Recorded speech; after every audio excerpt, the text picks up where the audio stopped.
You know what's wonderful about being an actress is you don't just live one life, yours. You live many lives. Living those many lives, Gena Rowlands, whose own life came to an end at the age of 94 on Thursday, influenced a lot of the lives that we've seen on screen for the past 50 years. She is an actress who has had the most profound influence on my work. Now, Gena's first acting credit was 70 years ago, and for those first 20 years, from ages 24 to 44, she has 51 acting credits to her name. That's incredible. So yeah, let's first acknowledge that. Then in 1974, at the age of 44, she was a woman under the influence. I had the hiccups a little while ago, but I got rid of them. What's up?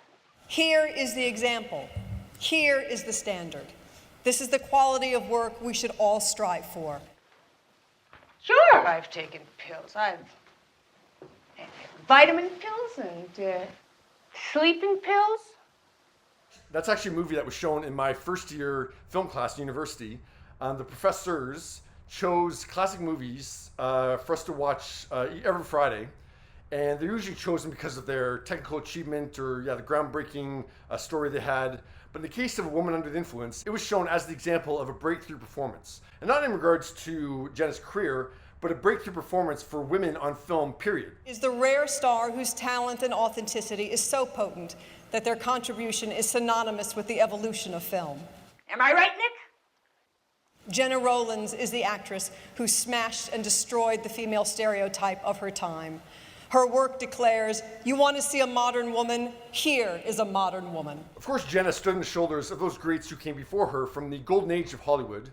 But movies then were a bit more of a fantasy, like big gowns, and everything felt a little bit more staged, of course, because everything was shot on a sound stage. Then came Gena's Mabel. To me, to be the closest that anyone has ever come to capturing on film that special quality, that presence of a live stage performance. Linney and Cate Blanchett did the tribute for Gena at the 2015 Governor's Ball. Gena is a legend, a true legend, a legend for all the right reasons. You want to see skill? Prepare yourselves. Jamie Lee Curtis wrote on Instagram, a brilliant actress, Gena Rowlands, has died. She was one of the greats and for me a guide. Certainly Donna was an homage to her. That would be Jamie's character on The Bear. Watch A Woman Under the Influence. Faith Ford commented she was captivating. Rhea Seehorn wrote, brilliance. Kirsten Dunst posted a still from that performance with a broken heart as the caption.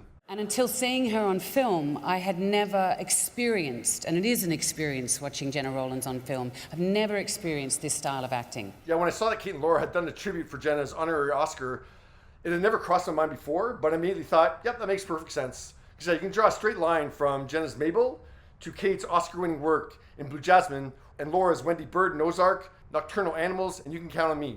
When I was first nominated for You Can Count on Me, I was living in a New York City apartment without a television. The morning the nominations were announced, I was dead asleep. Laura Linney, and You Can Count on Me.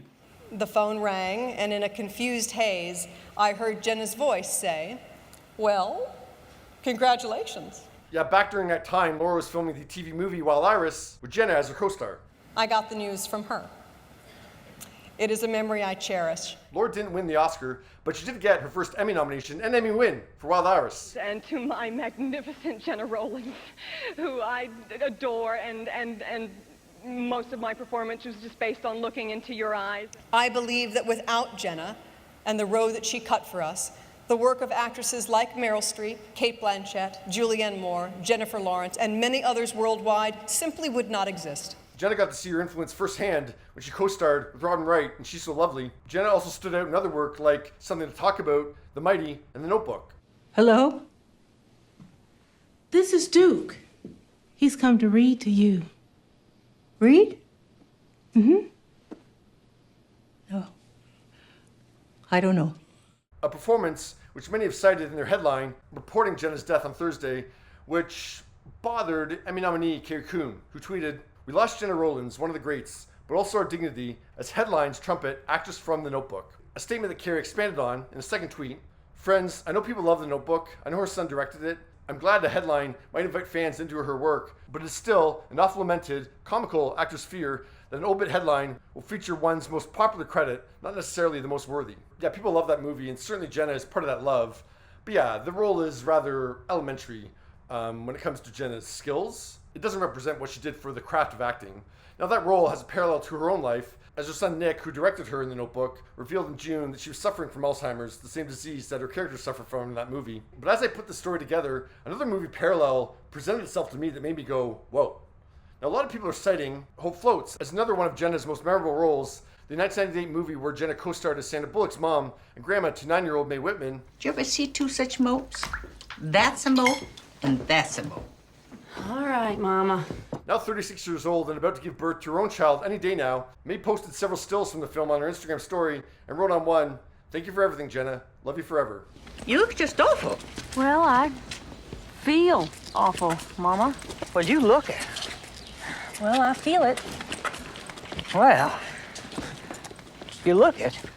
After being humiliated on camera on a faux national talk show, Birdie heads home to Austin, Texas for the foreseeable future and moves in with her mom, played by Gena. Work in front of the camera needs to take a pause. For how long? I don't know.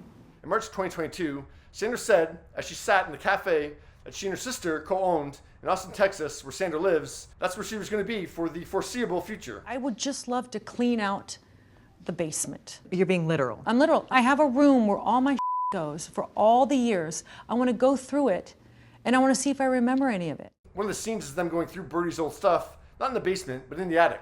You know, crying over it won't make it clean. Life just goes on, and you gotta move along with it. Last August, Sandra's partner, Brian Randall, passed away from ALS. Sandra's certainly been grieving over the past year, and she alluded to that grief in May when we heard her for the first time since her self-imposed break, when she called into the 50 Miles Per Hour podcast. It's nice to reflect on something that's sweet. There's not a lot of sweet, but it's like a little weepy, you know. It's a beautiful day out. Just take a look at that. Oh. Go on.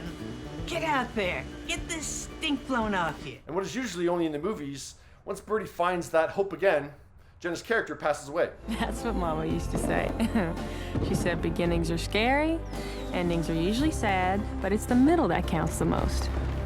You need to remember that when you find yourself at the beginning. Her and Gena clearly maintain a connection, and there's that followed Hope Floating. The award for actress to my friend Sandra Bullock for her continuing outstanding work.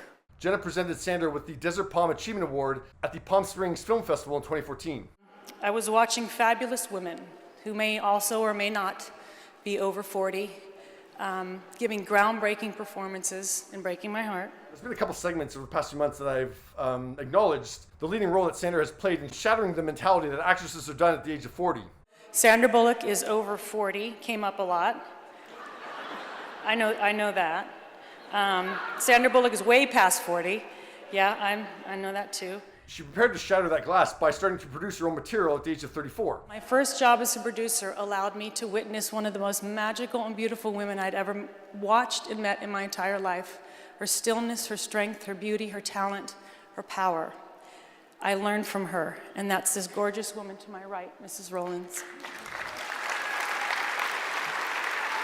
It's you. It's you. Last Tuesday, Sandra made her first on-camera appearance in 2.5 years for a video message for Hoda Kotb's 60th birthday. Turns out it's pretty damn great. It's pretty awesome. Just give Hope a chance to float up. And it will, too. 2 days after it was clear that Sandra had found the sweet again, Gena passed away on Thursday. Whoa. Look, I'm not suggesting that Gena held on until Sandra came back to the public eye. I mean, but just the parallel between real life and that movie. Okay, Mama. Stop pushing. I couldn't ignore it. It was smacking me right in the face, so I had to share it. But I think all this proves that Gena was not just the actress from The Notebook. So Gena, for what you have given me, for what you have given all of us, and perhaps most importantly, what you have given to the craft of acting, a very deep and sincere, eternal thank you. Thank you. Thank you for giving us all so much of yourself and for pointing us all, especially this actress, in the right direction. Rest in peace, Gena Rowlands. As Jamie Lee wrote, rest in the knowledge that you were admired and respected, and woman, did you influence. And I'm very happy to see all of you here tonight in the audience. I'm happy to have been able to spend some time with you. Thank you.